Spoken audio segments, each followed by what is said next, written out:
ধৈর্য ধারণ করতে হবে, বিপদে পড়ে ইন্না লিল্লাহ পড়তে হবে। মুসলিম শরীফের হাদিস, 5টা মিনিট খেয়াল করেন। উম্মে সালমা রাদিয়াল্লাহু তাআলা আনহা বলেন,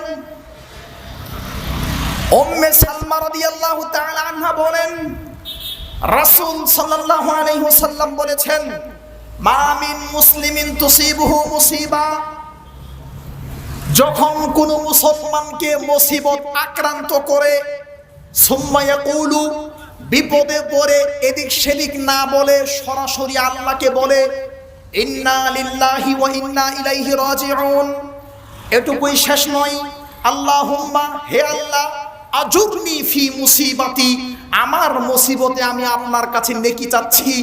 আপনি যে আমাকে বিপদ দিয়েছেন, 1 কোটি টাকা আমার ব্যবসায় লস হয়েছে, আমি আলতু ফালতু কথা বলছি না, আমি আপনার কাছে ফিরে যাচ্ছি, আপনাকে বলছি আপনি আমাকে এই মুসিবতের নেকি দান করেন, ওয়াখলিফলি খাইরাম মিনহা, এবং এই ক্ষতির চেয়ে আরো ভালো উন্নতি আপনি আমাকে দান করেন। রাসূল সাল্লাল্লাহু আলাইহি সাল্লাম বলেন, ইল্লা আখলাফাল্লাহু লাহু খাইরাম মিনহা, কেউ যদি এই বাক্যটি পড়ে, ইন্না লিল্লাহি ওয়া ইন্না ইলাইহি রাজিউন, আল্লাহুম্মা আজুরনি ফি মুসিবাতি ওয়াখলিফলি খাইরাম মিনহা, এই বাক্য কেউ যদি পড়ে, আল্লাহ তাকে ওই ক্ষতির চাইতে উন্নত মানের কল্যাণ তাকে দিবেন। সুবহানাল্লাহ।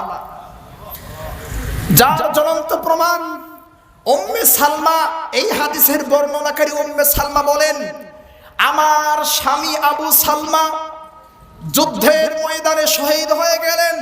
শহীদ হওয়ার পরে আমি এই দোয়াটি পড়েছি, ইন্না লিল্লাহি ওয়া ইন্না ইলাইহি রাজিউন, আল্লাহুম্মা আজুরনি ফি মুসিবাতি ওয়াখলিফলি খাইরাম মিনহা।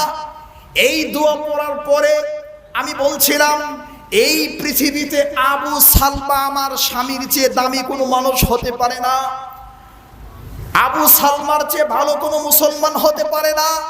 আমি আল্লাহর কাছে দোয়া করেছিলাম, কিছুদিন পরে এই পৃথিবীর সবচেয়ে দামি মানুষ, এই পৃথিবীর সবচেয়ে মূল্যবান মানুষ বিশ্বনবী মুহাম্মদ সাল্লাল্লাহু আলাইহি সাল্লাম আবু সালমার স্ত্রী উম্মে সালমাকে আল্লাহর নবী বিবাহ করলেন। হারাইলেন সাহাবী, পেলেন বিশ্বনবী, হারাইলেন সাহাবী, পেয়ে গেলেন বিশ্বনবী, হারাইলেন সাহাবী, পেয়ে গেলেন পৃথিবীর সবচেয়ে দামি মানুষকে স্বামী হিসাবে। সুবহানাল্লাহ।